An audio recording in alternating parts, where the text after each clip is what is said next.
Hello and welcome to Kiran story. শোনা যায় এই গ্রামটা নাকি 12 বছর ধরেই কোনো এক অশুভ আত্মার কবলে। প্রতিদিন একটি বাড়ি থেকেই একটি বাচ্চা মেয়ের আওয়াজ পাওয়া যায়। সেই সাথে গ্রামবাসীকে দেখা যায় তারা একের পর এক আত্মহত্যা করে চলেছে। কিন্তু কেন? জানতে হলে পুরো মুভিটির এক্সপ্লেন শুনতে হবে বন্ধুরা। সো কিরণ স্টোরি প্রেজেন্টস ভিরুপাক্ষা। সালটা ছিল 1979। আমরা ভারতবর্ষের রুদ্রভরম নামে একটি গ্রাম দেখতে পাই। সেই গ্রামেরই একটা লোক ছিল যার নাম ভেঙ্কটা চালাপতি। নামটা আবার বলছি, ভেঙ্কটা চালাপতি।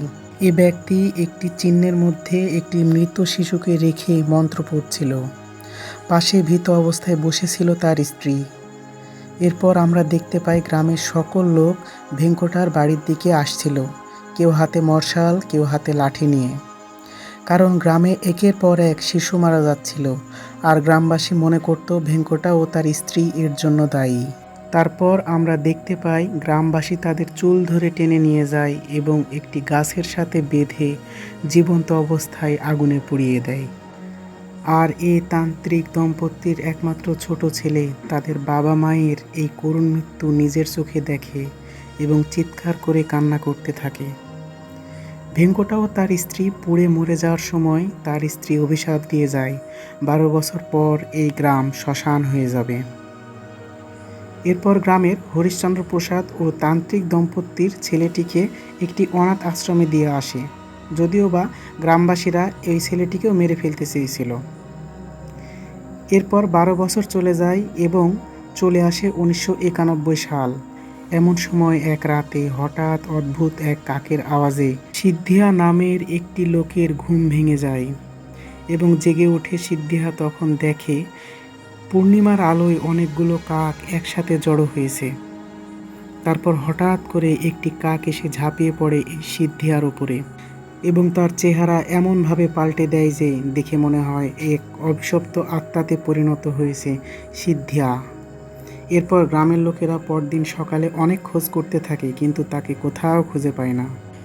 এরপরের সিনে আমরা দেখতে পাই সুরিয়া নামে একটি ছেলে তার মা ও তার ভাইকে নিয়ে গ্রামে ফিরে এসেছে। তার মা আগে থেকে এই গ্রামে থাকতো। আসলে তারা গ্রামে একটি পুজোতে বেড়াতে এসেছে তার এক আত্মীয়র বাড়িতে, যার নাম পার্বতী। এ পার্বতীর আবার কানের সমস্যা ছিল, সে ভালো করে শুনতে পায় না। পরের দিন আমরা দেখতে পাই সুরিয়া ও তার মা বেড়াতে যায় এখানকার গ্রাম প্রধান হরিশ্চন্দ্র প্রসাদের বাড়িতে। সেখানে সুরিয়া হরিশ্চন্দ্র প্রসাদের মেয়ে নন্দিনীকে দেখেই প্রেমে পড়ে যায়। ওই যে সুন্দরী মেয়ে দেখলেই ছেলেদের যা অবস্থা হয়।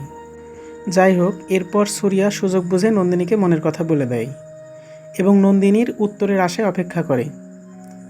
পরের সিন আমরা দেখতে পাই সিদ্ধিয়া নামের যে লোক কাকের আক্রমণের কারণে হারিয়ে গিয়েছিল তাকে হঠাৎ বিভৎস চেহারা নিয়ে গ্রামে ফিরে আসতে, এবং সে সোজা মন্দিরের ভিতর ঢুকে মন্দিরের মায়ের সামনে নিজের জীবন দেয়। তখন গ্রামবাসীরা সবাই ভয় পেয়েছিল তাকে দেখে, কারণ মন্দিরের মায়ের সামনে কারো মৃত্যু হলে সেটাকে অশুভ বলে মনে করত গ্রামবাসীরা। পরের সিনে আমরা দেখতে পাই এই মৃত্যুর কারণে গ্রামের সকল পূজার কাজ বন্ধ করে দেওয়া হয় এবং মন্দিরের পুরোহিত এই সমস্যা সমাধানের জন্য একটি পুরনো বই বের করে এবং গ্রামবাসীকে বলে এই গ্রামকে অভিশাপের হাত থেকে বাঁচাতে হলে এই গ্রামটিকে 8 দিনের জন্য 8 দিক থেকে বন্ধ করে দিতে হবে। অর্থাৎ এই 8টি দিন গ্রামের বাইরে কেউ যেতে পারবে না এবং বাইরের কেউ গ্রামে আসতে পারবে না। এবং পুরোহিত আরও বলে যে বাড়িতে যার যার মন্দিরগুলো বন্ধ রাখতে হবে, আর এই নিয়ম যদি কেউ ভাঙে তাহলে গ্রামের সবাই মারা যাবে, কেউ বাঁচতে পারবে না।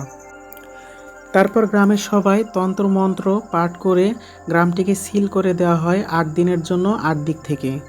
আর সেদিন রাতেই সুধা নামে একটি মেয়ে তার প্রেমিকের সাথে পালিয়ে যাবে বলে বাড়ি থেকে বের হয়ে যায়, যদিও সুধার মনে ভয় ছিল নিয়ম ভঙ্গের কারণে। এরপর আমরা দেখতে পাই স্টেশনে সুধা যখন তার প্রেমিকের সাথে দেখা করে তখন তার প্রেমিক সুধাকে কিছু বোঝাতে যাবে, অমনি একটি ট্রেন এসে তার প্রেমিককে ধাক্কা দিয়ে তার বডি ছিন্ন বিচ্ছিন্ন করে দেয়। তারপর সুধাও যেন স্তব্ধ হয়ে যায় এবং জঙ্গলের মধ্য দিয়ে বাড়ি ফেরার সময় একটি বড় মৌচাক দেখতে পাই এবং সেখানে হঠাৎ করে গিয়ে মুখ ঢুকিয়ে দেয় এবং অসংখ্য মৌমাছি তাকে কামড়ানোর কারণে মরে যায়। এর পরের সিনে আমরা দেখতে পাই যে নন্দিনী একটি লকেট সুরিয়াকে পরিয়ে দিয়ে বলছে, এটা যতদিন তোমার কাছে থাকবে তুমি বুঝবে আমি তোমার সাথে আছি। তারপর সেদিন রাতেই আমরা দেখতে পাই সুরিয়ার আত্মীয় অর্থাৎ পার্বতী জঙ্গলের মধ্যে কিসের একটা যেন আওয়াজ শুনতে পায় এবং সে কিসের আওয়াজ সেটা জানতে জঙ্গলের ভেতরে চলে যায় একা একা। সেখানে গিয়ে পার্বতী দেখে গ্রামের দুধওয়ালা ছুরি একা একা বসে আছে হাতে কাঁচি নিয়ে। তারপর পার্বতীর দিকে তাকিয়ে সে নিজের গলায় নিজেই কাঁচি চালিয়ে দেয় এবং মারা যায়। পরদিন সকালে আমরা দেখতে পাই পার্বতীর আচার আচরণও অস্বাভাবিক হয়ে গেছে।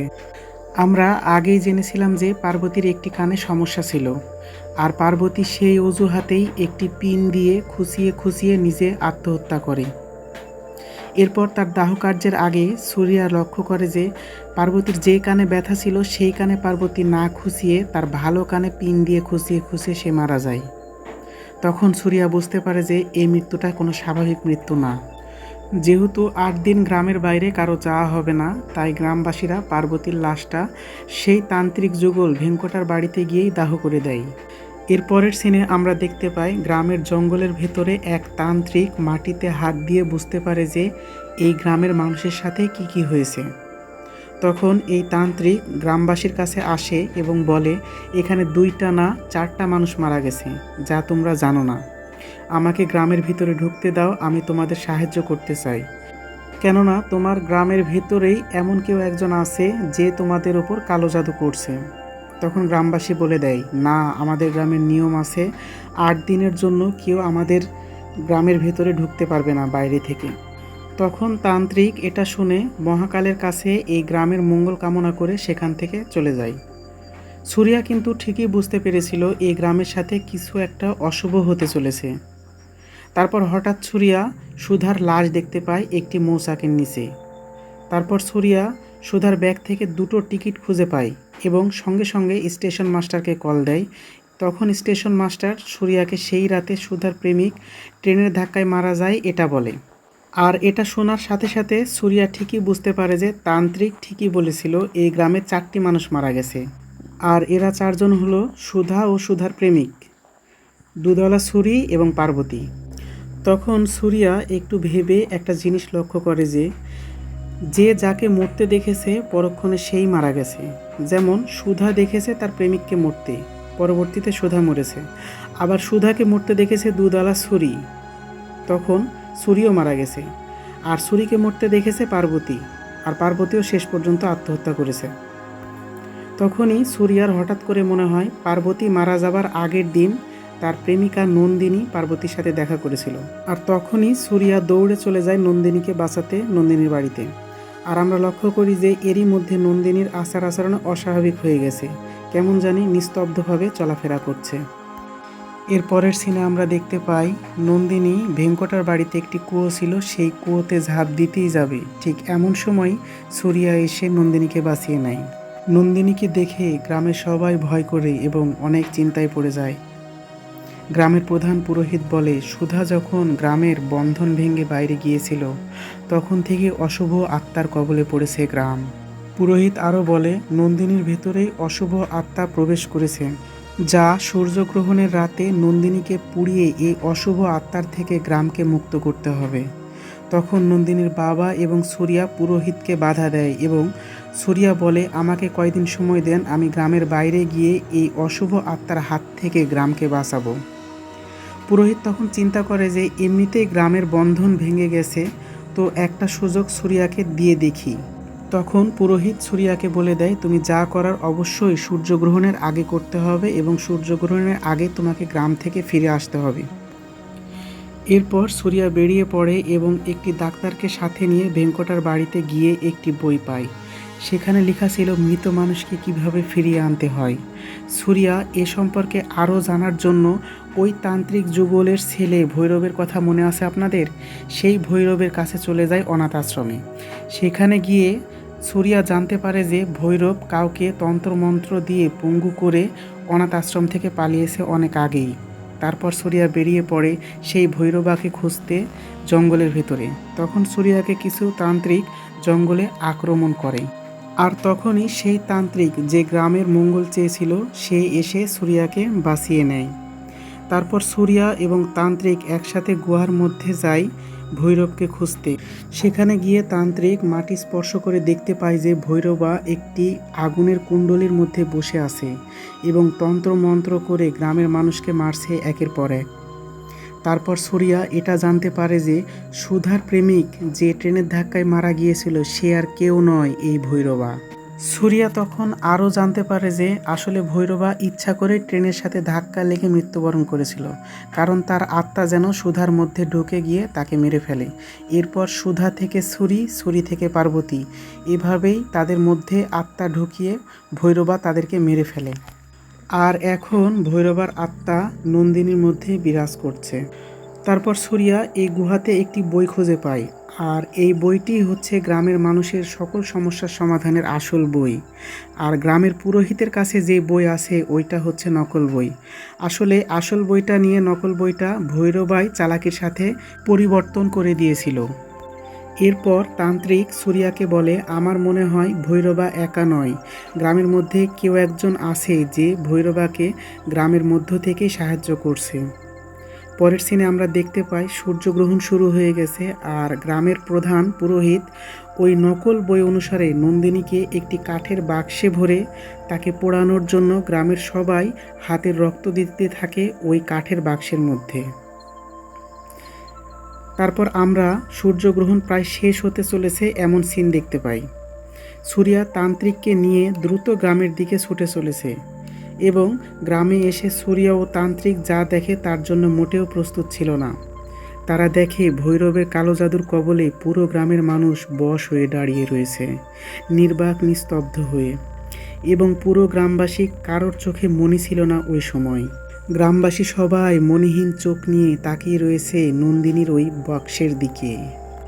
এরপর সুরিয়া লক্ষ্য করে যে গ্রামবাসী সবাই থাকলেও এখানে নন্দিনীর বাবা অর্থাৎ গ্রাম প্রধান হরিশ্চন্দ্র প্রসাদ নেই।